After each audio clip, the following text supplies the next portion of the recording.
Bonjour et bienvenue sur Cette vie est belle, le podcast dédié à la durabilité et plus précisément à comment adopter un mode de vie durable. Et je montre aussi que, en général, quand on cherche à adopter un mode de vie durable, ça améliore notre qualité de vie. Je suis aujourd'hui en présence de Marina Enchantée. pour cet épisode spécial Podcaston. Alors le Podcaston, c'est un événement mondial qui se déroule sur la semaine du 14 au 20 mars où tous les podcasteurs qui le souhaitent mettent en avant une association de leur choix pour montrer qu'il y a énormément de belles choses qui sont faites. De belles initiatives, De tout à fait. belles initiatives. Et ça tombe bien avec mon podcast parce que quand je parle un peu d'adopter un mode de vie durable, forcément je parle de plein de solutions qui sont déjà existantes et qui peuvent nous aider. Et du coup, là, je mets en avant quelque chose qui est peut-être un peu différent de ce que j'ai l'habitude de faire, mais qui va être très intéressant, je pense, puisque nous allons parler de... L'association créée pour reconstruire. C'est une heureuse coïncidence. Ce que nous devons faire pour survivre est également ce que nous devrions faire pour mieux vivre. Je suis Eve, et ce podcast montre qu'adopter un mode de vie durable est meilleur pour soi, pour les autres et pour l'environnement. Nous nous trouvons actuellement dans le studio de Marina. C'est ça, c'est mon petit atelier. Alors là, nous sommes à domicile. Alors, en tant qu'artiste, j'ai débuté avec de l'art textile et on est devant de belles œuvres, mes dernières œuvres. Pour ceux qui ont la vidéo, vous voyez les belles œuvres de Marina. Il y aura des plans un peu plus sans nous devant. C'est ça. Des plans larges. Des plans larges.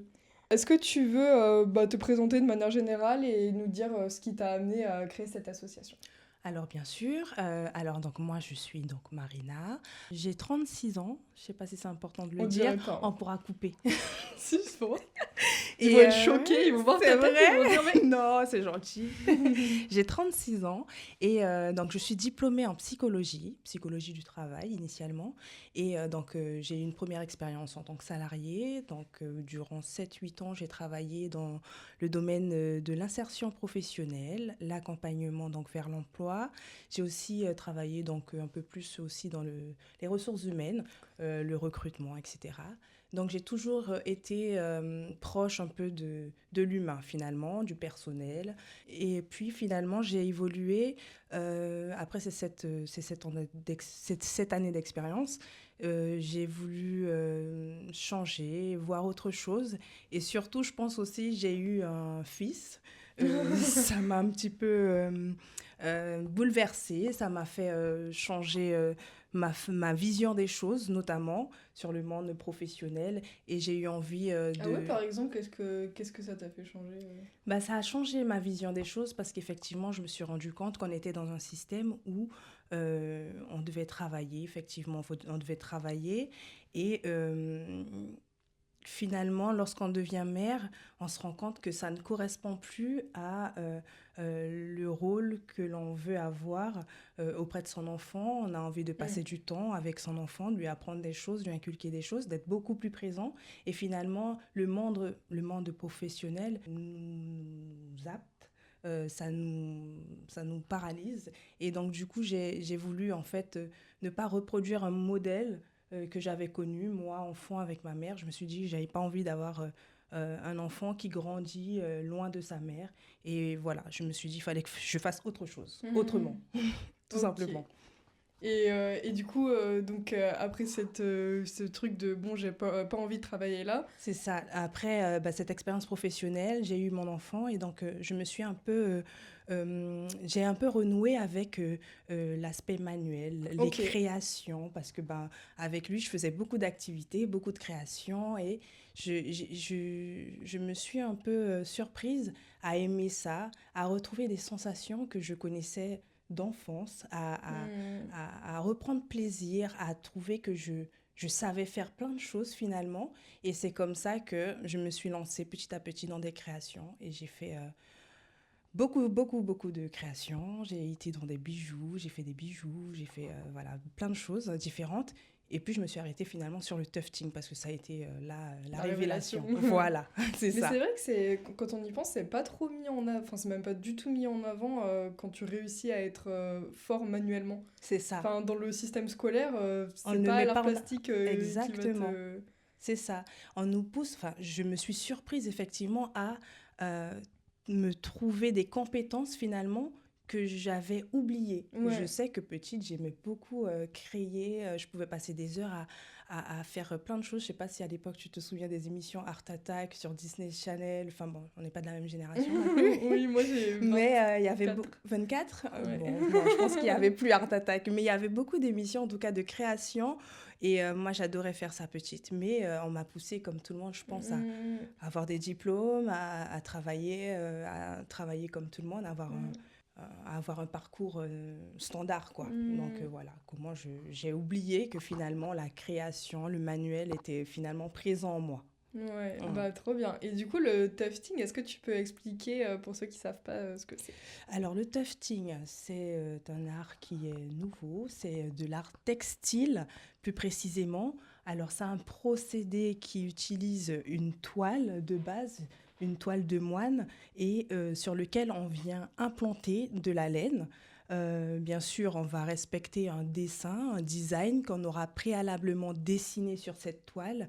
Et ensuite, avec un tufting gun, c'est un appareil assez conséquent, mais avec un tufting gun, on vient injecter en fait chaque brin de laine à la toile pour pouvoir respecter le design et puis ensuite ça donne un résultat plus ou moins cohérent. Donc, t'as fait du tufting et Mhm. après, t'as.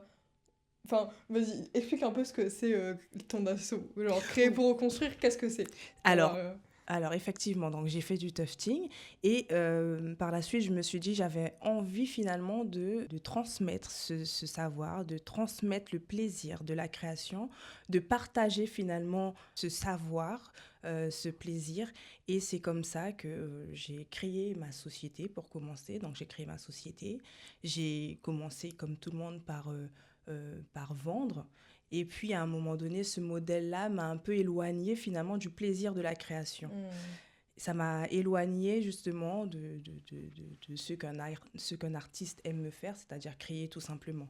Parce qu'il hmm, fallait, encore une fois, penser à tout ce qui est payer de l'argent. Toujours, on retourne toujours dans ce système monétaire qui, en fait, me déplaît. hmm, Et donc, c'est à ce moment-là que je me suis dit, créer une association me permettrait finalement euh, de transmettre, de partager ce savoir, de finalement mettre en place des ateliers ou alors travailler avec des structures qui pourraient me permettre justement de transmettre la création et hmm. tout simplement d'aider en tout cas des personnes qui ont besoin en tout cas de s'exprimer différemment. Ouais, peut-être t'avais aussi pas assez de contact humain, de juste faire pour Exactement, vendre. c'est ça, ça éloigne un peu du contact humain. On est très Hmm. souvent dans l'atelier, on crée et on perd finalement le côté effectivement, le côté social en Bah fait, ouais. c'est ça. Mais ça, c'est sur beaucoup de choses, hein. En soi, à quoi ça sert de faire des choses si c'est pas pour le partager par la suite C'est ça. C'est le but. Je pense qu'on ne crée pas pour soi, on crée pour que les autres voient finalement aussi ce que l'on crée, que l'on sente aussi qu'on a des compétences, que voilà, qu'on soit capable de se dire, ben, je suis capable de faire ça de mes Hmm. mains. Voilà. Ok. Euh, Ah oui, une question que je me posais. On Mhm. reviendra après plus précisément sur la Oui. mission de l'assaut et tout. Mhm. Mais est-ce que parce que donc là on parle beaucoup de création et Mhm. c'est vrai que moi je suis assez énervée. Non, Mhm. pas, je sais pas si c'est énervée, mais contre la folie de la surconsommation de nos jours, que ce soit les réseaux ou alors les habits, les Netflix et tutti quanti. Mhm. Et, et, et du fait de toujours, genre, regarder les autres, genre, assimiler des choses, enfin, pas les assimiler, mais genre, se gaver d'informations Mhm. et ne rien sortir de soi. Est-ce que t'as pensé un peu au fait que dans ce monde où on surconsomme beaucoup Mhm. et, et du coup, de manière, et facilement, parce que bah, Oui, c'est pas cher tout ça, c'est ça. et du coup, est-ce que tu as pensé à ça et en mode, bah, toute cette consommation nous empêche en fait de laisser place à notre créativité parce que bah, il y a tellement de choses à voir C'est ça. qu'on produit rien. Exactement. On est dans un monde où tout va vite, où on doit travailler, il nous manque du temps, où les informations vont vite, où effectivement on est amené à scroller de plus en plus, où on a besoin de plus en plus d'informations visuelles. Et du coup, on se retrouve finalement de plus en plus isolé.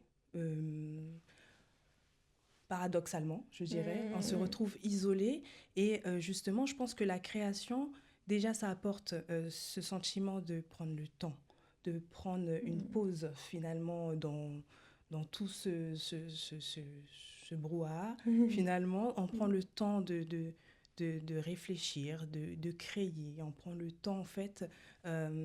Et puis aussi, par rapport à la surconsommation, comme tu disais, je pense que euh, on peut justement apprendre à créer et ne pas acheter, tout simplement. Je pense Ah que oui. c'est aussi... des fois, il faut se faire confiance, il faut Ah oser. ouais. Et je pense que les ateliers permettent aussi ça, Oui, permettent d'apprendre en fait et de se découvrir des compétences. c'est vrai ça. C'est ça. Pardon, je Non, il t'ai n'y un a pas peu de problème, il n'y a coupé. pas de problème. Je pense que ouais, ça permet en fait de se rendre compte qu'on est capable de faire des choses, on est capable de créer, on est capable comme tu dis, de prendre peut-être quelque chose qui est cassé, abîmé et de l'améliorer ou en tout cas de le donner une seconde vie tout simplement quoi. Et la Mais création, ça passe par ça passe par finalement tout ce qui est manuel en fait. ouais, en fait, mais moi je me rends compte que, comme tu dis, genre j'ai pas confiance en mes capacités pour ça. Mm, Je suis débrouillarde sur plein de choses, mm, mais c'est vrai que quand il s'agit du matériel, si c'est un truc qui s'est cassé, je me dis, ah bah mince quoi, et je pense pas, alors parfois si, oui, mais très souvent je me dis, ah bah faut que je demande à un tel, parce que moi je peux pas, alors que très certainement, si, bah encore une fois, à l'enfance, on m'avait plus appris ce genre de choses et dit mais si, mais ça c'est facile, tu fais comme ça, bah j'aurais pu beaucoup plus facilement tout à fait. réparer moi-même C'est ou faire des ça. trucs comme ça. Ouais. Et Et il y a des initiatives aussi, il y a des ateliers qui apprennent, en tout cas, qui accompagnent sur la mm, création. Alors, ça peut être des choses beaucoup plus abordables. On ne va pas rentrer dans de la mécanique ou de l'électronique, mais ça peut mm, être, par exemple, sur le plan de la décoration ou alors mm. du bricolage. Ouais, ou même recoudre un vêtement. Exactement, c'est ça. Ouais, ouais, Donc, et puis je trouve que alors parce que je pense que ça recoudre un vêtement parce qu'une fois j'ai recousu une jupe. mhm, Et c'est mon père qui m'a appris voilà, à recoudre une jupe. Et j'étais étonnée d'à quel point c'était... parce que moi, je voyais un peu reprendre comme quelque chose comme une tâche fastidieuse. mhm, Et je trouvais que c'était très agréable, en fait, d'être concentré sur quelque chose de simple pour une fois. Et après, mais la satisfaction quand c'est ça, j'ai fini de exactement. coudre ma jupe, c'était fou, quoi. Exactement. Je pense que effectivement ça passe par ça. Il faut des fois se rendre compte qu'on est capable de faire des choses. Et Mm. pour ça, on a peut-être besoin d'un petit coup de pouce. C'est pour ça Mhm. que justement un atelier avec quelqu'un qui a la compétence peut-être déjà de maîtriser la création elle-même, mais aussi, je pense, de par ma formation en psychologie, je peux apporter justement cette sérénité, cette écoute, euh, ce côté bienveillant, Mm. justement, sur un atelier où un public plus fragilisé, effectivement, qui ne se pense pas capable, ben, on peut les accompagner et les faire se rendre compte qu'ils sont capables de créer, en fait, Mm. tout aussi bien. Parce que, donc, du coup, passons un peu à la mission de ton Mhm. association. De manière un peu plus précise, Mhm. en fait, tu accompagnes des personnes qui sont... Alors, initialement, effectivement, ce sont des personnes, c'est un public fragilisé. Ouais, donc Voilà. c'est-à-dire...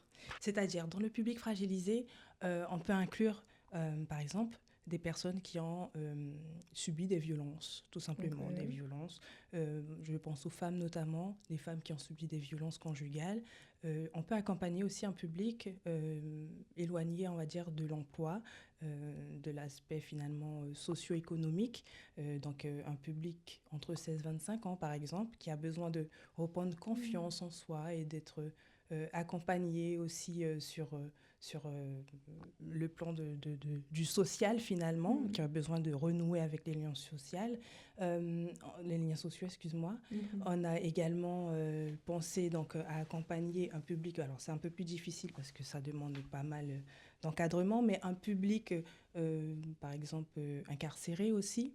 Donc finalement c'est un public fragilisé que l'on souhaite accompagner et on souhaite pourquoi ce public fragilisé? Parce qu'on se dit justement, les accompagner avec l'art, ça peut être un bon moyen justement de se reconnecter socialement, de se reconnecter à soi, parce que ça nous permet effectivement de réfléchir, de penser, de se rendre compte qu'on est capable de créer, d'échanger avec d'autres sur sa situation, enfin voilà, c'est plein de choses que ça peut finalement permettre. Effectivement.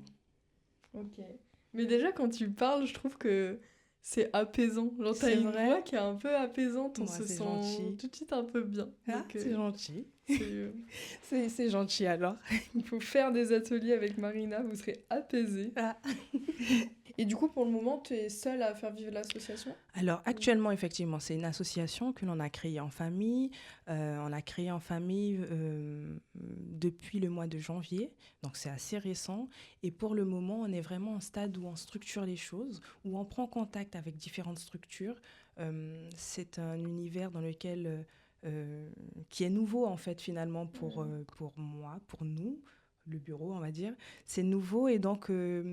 on essaye vraiment de se faire connaître. On communique justement sur les ateliers que l'on souhaite mettre en place.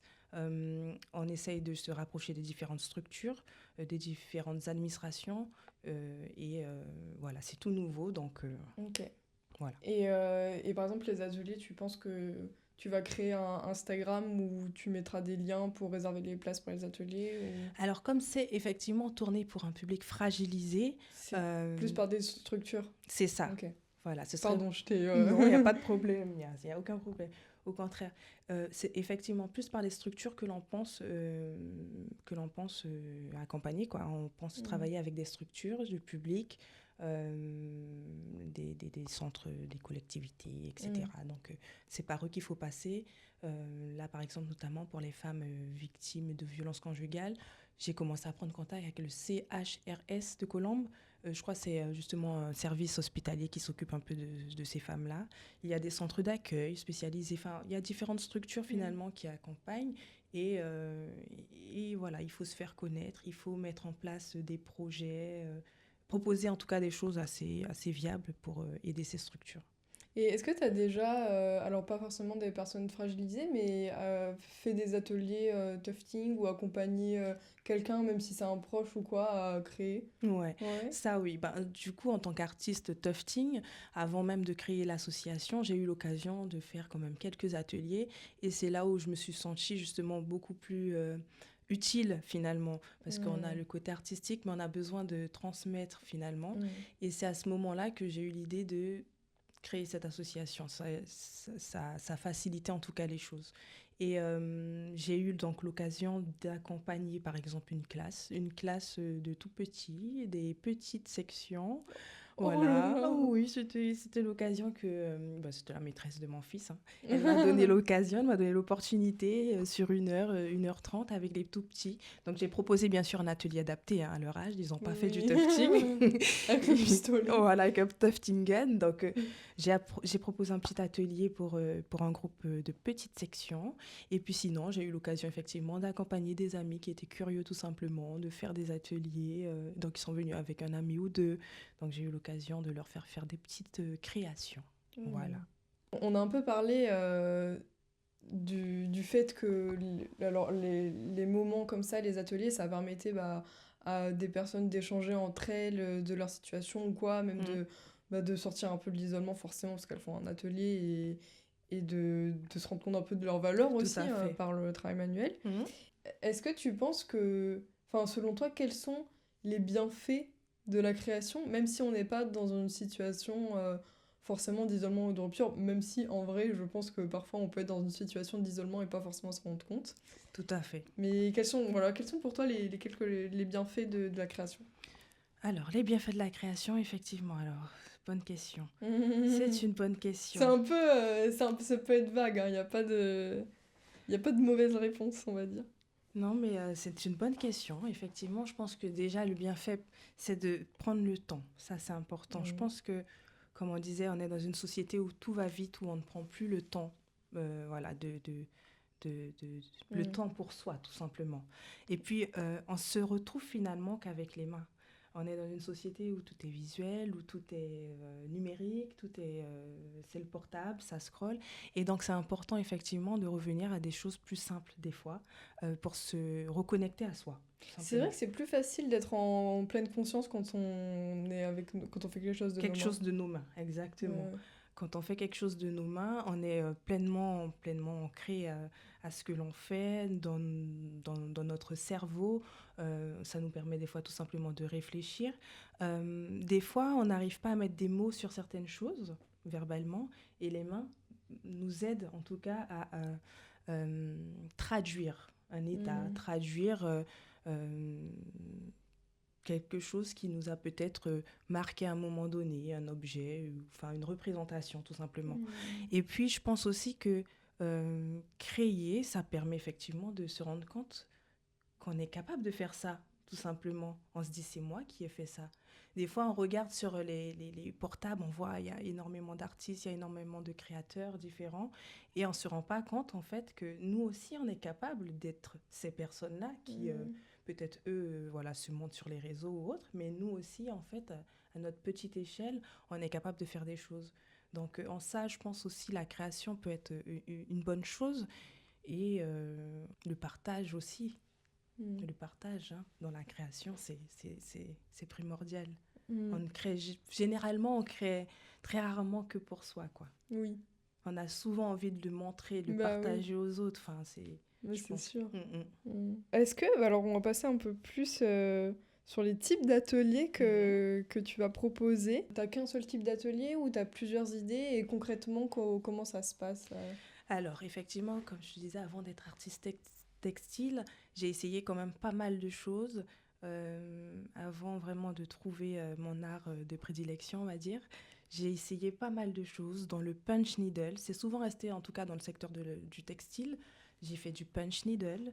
J'ai fait C'est quoi des le punch needle? punch needle. Alors, c'est toujours pareil. Hein. C'est sur une petite toile. Ce sont des petits cercles dans lesquels est renfermé un tissu et on vient crocheter en fait de la laine. Alors c'est pas forcément la même taille de laine, ce sont pas les mêmes brindilles, mais on vient crocheter de la laine et pareil, on fait des petits designs et voilà, on fait des créations aussi. Mais c'est Ok. du punch needle, ça s'appelle.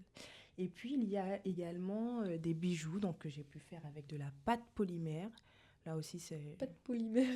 c'est aussi un autre, c'est une matière qui s'utilise différemment, qui se travaille un peu comme l'argile, qui se travaille avec les mains, et puis ensuite on doit le mettre au four pour que ça durcisse, et ça devient une pierre solide, comme par exemple les bijoux un peu que tu vois là. C'est vraiment des bijoux naturels en fait, c'est pas... Je mettrai une photo pour ceux qui ont la vidéo. Ouais. Ce sont vraiment des bijoux un peu, voilà, c'est de la pâte polymère.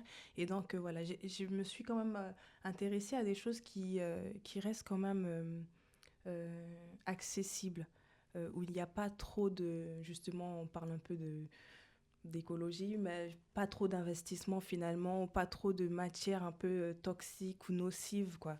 Parce que c'est Mm. important aussi, je pense qu'en tant qu'artiste, c'est important de créer, c'est bien, mais il faut aussi, je pense, avoir ce respect en fait des matériaux, ce respect de la nature, voilà Mm. quoi. Donc c'est important pour moi de rester quand même dans des arts, enfin dans des créations qui restent respectueuses de l'environnement. Donc voilà, ce sont voilà, du punch needle, des bijoux. Qu'est-ce que j'ai pu proposer?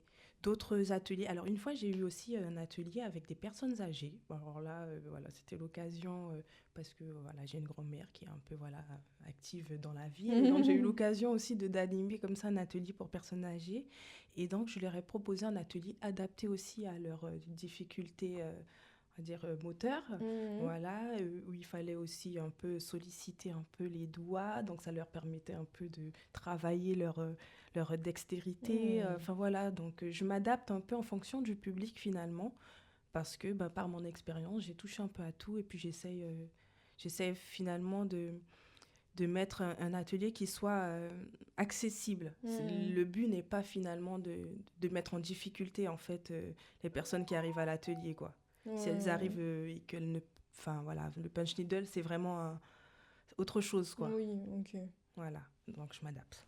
Tu m'avais parlé aussi de mise en place de projets artistiques collectifs. Qu'est-ce Oui. que c'est? Alors ça, c'est un projet un peu plus... alors c'est un peu plus, on va dire, à long terme. Je pense que c'est un projet collectif. Alors on aimerait mettre en place avec... alors je ne sais pas encore quelle structure, mais en tout cas celle qui serait intéressée, avec un groupe de femmes, on aimerait créer une œuvre collective où elles auront toutes participé à cette œuvre-là et que ça puisse justement peut-être être intégré dans un espace public, un espace où elles pourront demain justement se reconnaître ou alors voilà, dire tout simplement c'est moi qui ai fait cette œuvre, j'ai participé à ce projet ou en tout cas quelque chose qui puisse mettre en avant ces femmes qui sont peu visibles notamment et valoriser aussi leur travail et leur création. Ouais, puis même ça remet aussi du lien dans la communauté, quoi. C'est ça. Ça rassemble, après tu vois le truc tous les jours, machin. Exactement. On a un petit peu parlé tout à l'heure de l'isolement et j'ai dit mais ça se trouve il y a des personnes qui sont en situation d'isolement mais ils le savent pas. Et c'est vrai que j'aimerais bien avoir ton regard sur la notion d'isolement et qu'est-ce que c'est selon toi l'isolement et comment comment on peut s'en... Est-ce que les gens se l'avouent? Parce que personne se dit ah enfin si on peut... Enfin, non, c'est difficile de se dire ah je suis isolée. Je pense que des fois on se rend même pas compte qu'on est, enfin, on bascule tout doucement vers l'isolement en fait. Des fois on doit pas se rendre compte, c'est ça. Et à un moment donné, on se rend compte effectivement que le temps est passé ou que autour de soi il n'y a pas grand monde. Finalement ça fait une semaine ou deux que j'ai pas vraiment eu quelqu'un au téléphone. Enfin, je pense que finalement, c'est insidieux, comme tu dis, on y bascule tout doucement.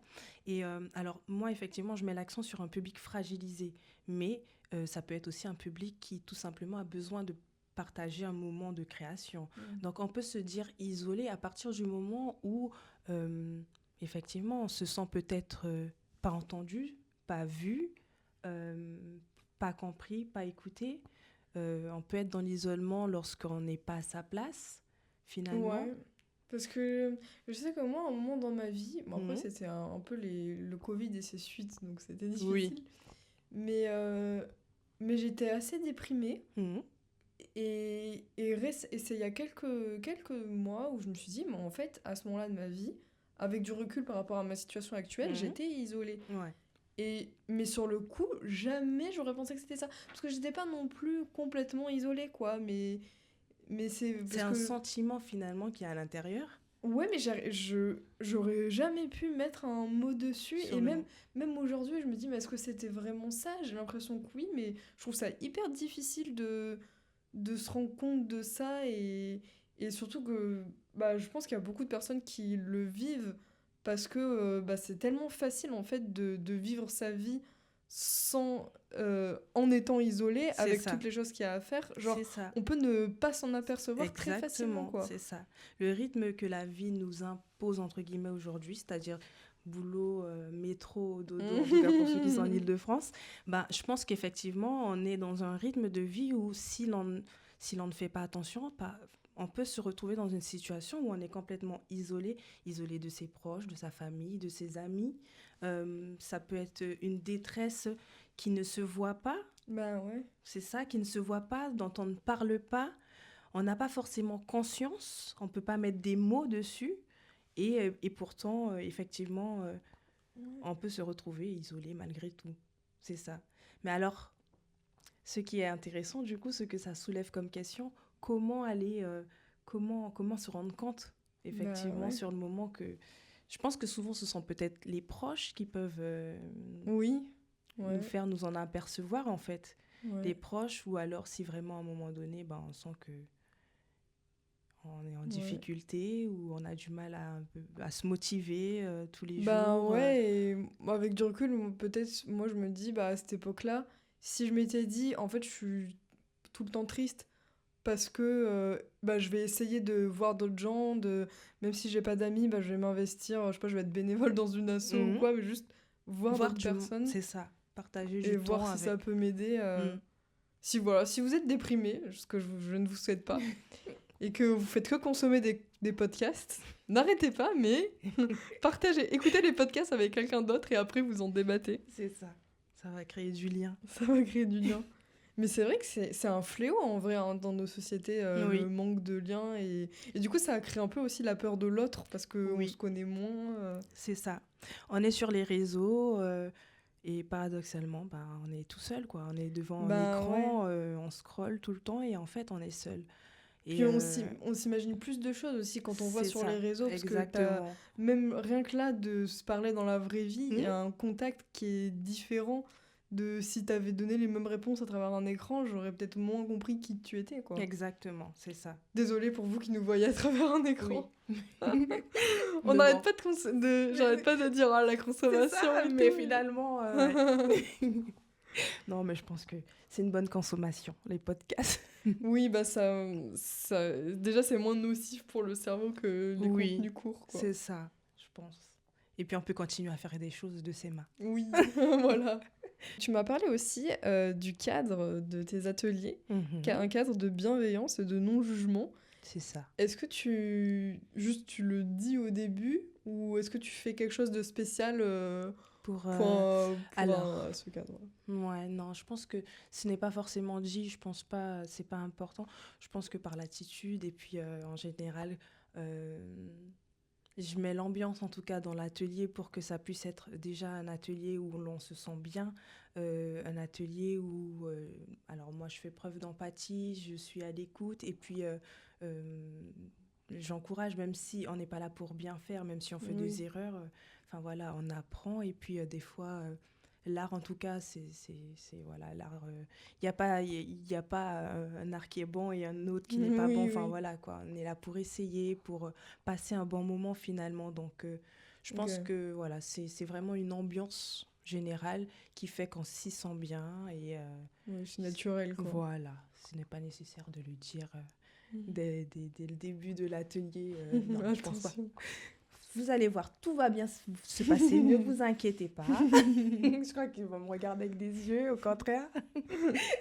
Je parle un peu de l'isolement. Mhm. Bon après, parce qu'il y a se rendre compte qu'on est isolé, Oui, mais aussi se rendre compte qu'on a une personne qui a besoin. Mais bon, comme tu vas faire appel à des structures, exactement, c'est ça plus va facile. faciliter la chose que de se Oui. dire ah, je suis dans le besoin, je vais aller là. Mhm.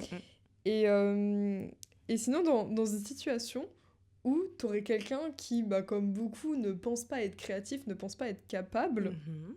et qui du coup hésite un peu à franchir la porte de l'atelier, Oui. qu'est-ce que tu dirais à cette personne pour passer le cap? Alors, je lui dirais tout simplement que on n'est pas, il n'y a pas de.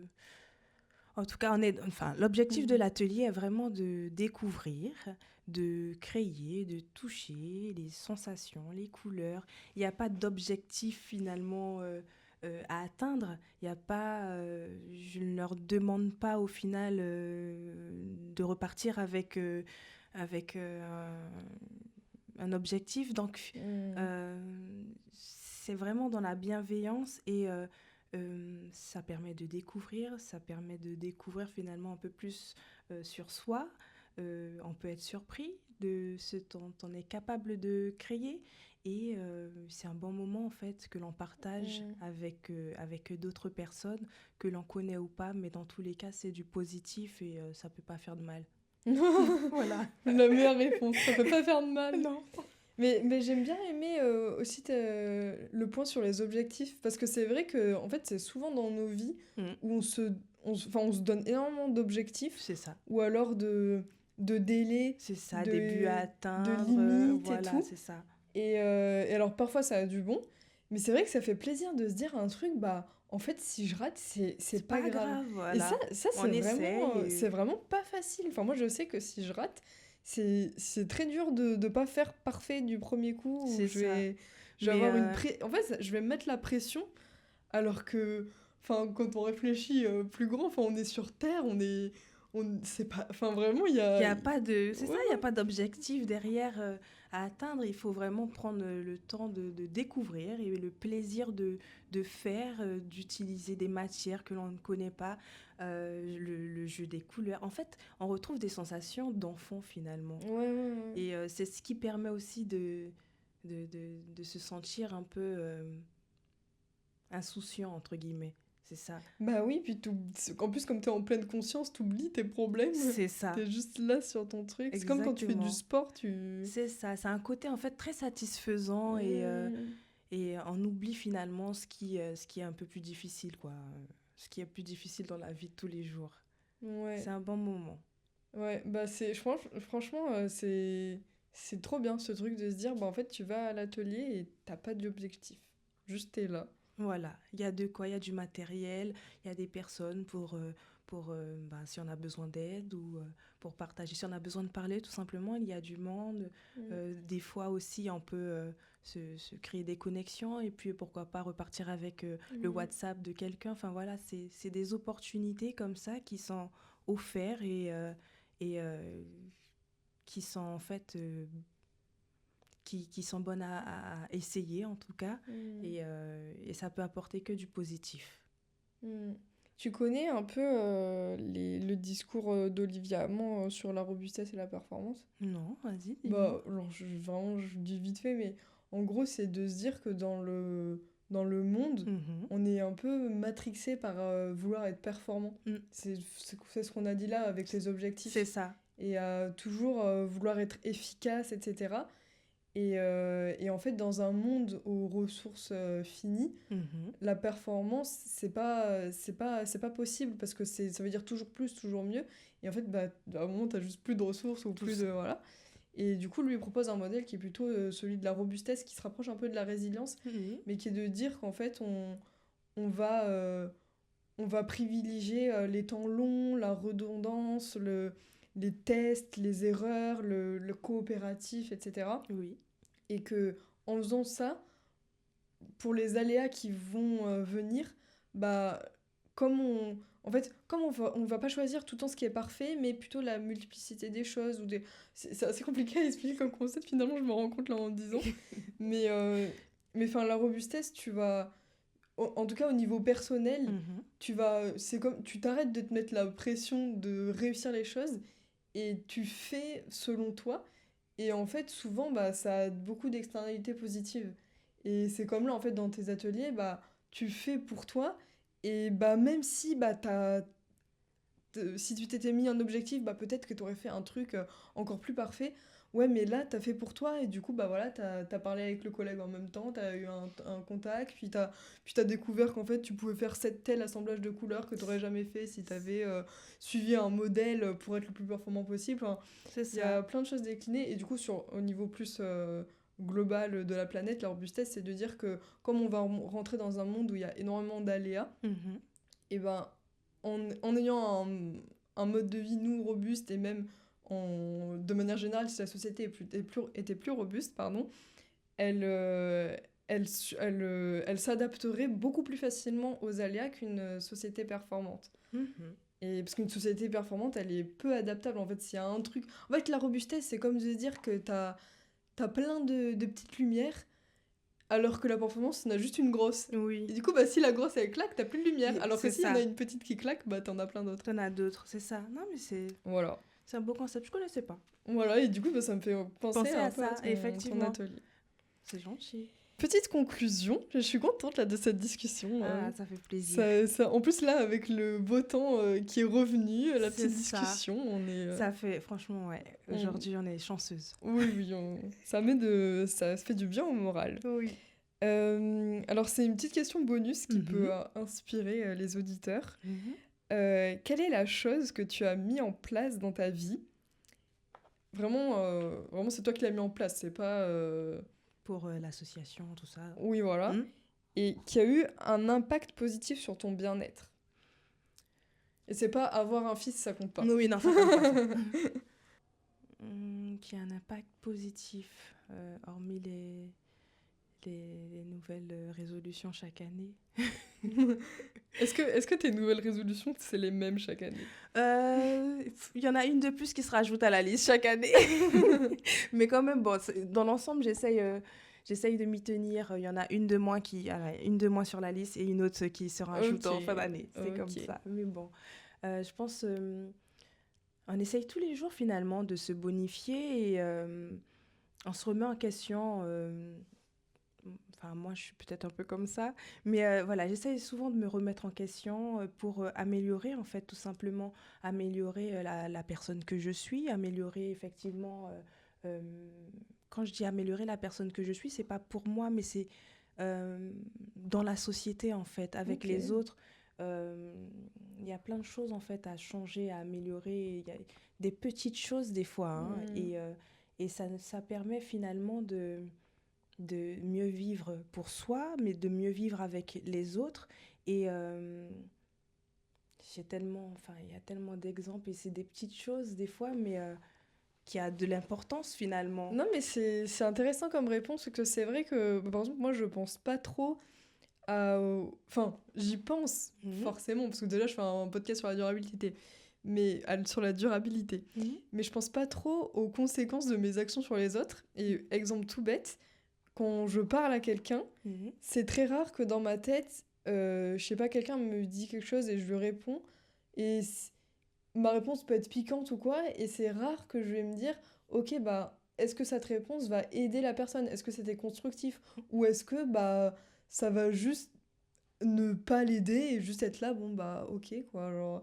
Et ça, c'est un ami qui lui, il pense souvent, et je trouve ça inspirant de se dire, ça me fait penser, tu vois ce que tu dis, mais je trouve ça inspirant de se dire, bah, en fait, même si la personne t'a un peu embêté avant, pas embêté, mais t'es là, bon, elle t'a un on peu souffle, énervé. Ouais, voilà. c'est ça, bah, quand même se dire, ok, bah, ce que je lui réponds, est-ce que ça va nous aider à avancer et tout, ou non. Voilà, c'est ça, effectivement. C'est difficile de faire ça, hein, de ravaler son... Sur le moment, c'est difficile, c'est ça. Mais bon, après, je pense que l'âge aussi permet de l'expérience, de s'assagir. C'est vrai que plus on est jeune et plus on est fougueux, c'est normal. Hein. Moi, j'ai pris du temps avant de me bonifier sur ce point-là. Mais c'est pareil. En fait, c'est important finalement de se dire personne n'est parfait. Et si tout le monde pensait à faire un effort à améliorer en tout cas les petites choses qui peuvent permettre que déjà pour soi, ça nous permet effectivement de mieux vivre, de mieux se sentir, mais aussi ça a un impact sur les autres en fait finalement, parce que c'est une énergie positive, ça amène du positif pour les autres, c'est une énergie qui se dégage aussi positivement en fait. Oui, puis ça peut être vraiment direct quoi, c'est ton énergie au boulanger du coin quoi. Exactement, tout le monde. Ouais. Est-ce que tu veux dire d'autres choses?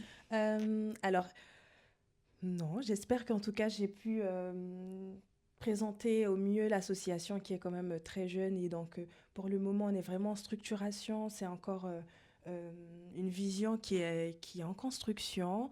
Mais le but vraiment de l'association, c'est finalement d'accompagner en fait et de montrer que par l'art, on peut permettre à des personnes isolées, fragilisées, de se reconstruire, de retrouver du plaisir, de retrouver des compétences, des liens sociaux, une voix VOIE, voilà.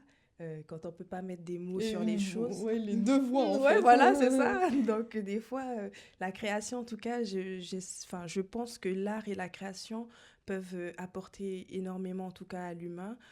Comme tu dis, dans nos sociétés actuellement, tout va vite, tout est éphémère, tout est consommation, surconsommation et des choses simples. Retourner à du basique. Finalement, c'est aussi très bien. Enfin, en tout cas, ça apporte beaucoup. Moi, ça m'apporte beaucoup. Et j'espère en tout cas apporter en tout cas un maximum de personnes dans le besoin de bons moments. Voilà. Bah, je suis sûre que ça va être le cas. Merci beaucoup de de rien, m'avoir merci. partagé tout ça. C'est moi, je te remercie beaucoup. Bah, c'est le premier podcast, donc bah, c'est un plaisir J'espère que voilà, c'était bien, que tu pourras Bah oui. avoir des éléments de notre interview. Ah, mais bien sûr, bien sûr. Et bah vous, chers auditeurs, merci d'avoir écouté ça. Merci à N'hésitez vous. pas à partager ce podcast pour ne pas rester isolé dans l'écoute. Et aussi, si vous le souhaitez, à écouter d'autres podcasts qui ont participé au podcaston, donc sur les différentes associations. J'aime bien en plus ce format, je trouve, de juste découverte. Parce que parfois, souvent, je réfléchis sur un sujet. Enfin, bon, là, on a réfléchi un peu, Mhm.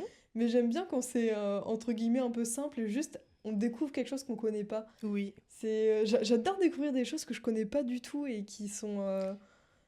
c'est Enfin, ça. ça me rend un peu plus humble aussi. Voilà, en Oui, fait, il y a tellement de trucs qu'on ne connaît pas, dont on se effectivement. doute pas. Et ouais, ça nous rend, ben, chaque jour, on apprend plein de choses, on partage Oui, de nouvelles connaissances. Et ouais, moi, voilà. je connaissais pas, mais c'est intéressant. Je vais essayer de voir aussi quels sont les autres sujets et les Bah autres ouais. associations. Ça peut être hyper intéressant. Peut-être des connexions aussi peuvent se faire. Bah pourquoi pas. J'ai un podcast que j'aime beaucoup moi qui s'appelle Fréquence 9 3 quarts, qui reprend les livres Harry Potter chapitre par chapitre. C'est vrai? Et je sais qu'ils participent au podcaston, donc j'ai hâte de voir leur épisode sur l'association. Je sais pas ce qu'ils ont choisi. Bon. Mais il y a aussi plein d'autres petits podcasts qui le font et qui permettent aussi peut-être de mettre en valeur D'autres des associations associations. moins grosses ou quoi, parce que je pense qu'ils ont dû prendre quelque chose d'assez gros. Oui. Mais voilà, voilà. Merci d'avoir écouté Merci à vous. et à bientôt. Au revoir. Trop bien. Ah bah parfait, 54 minutes, je pense. C'est vrai. En plus, alors en plus il y a eu le raté au début. pareil. Donc, En plus, c'est pas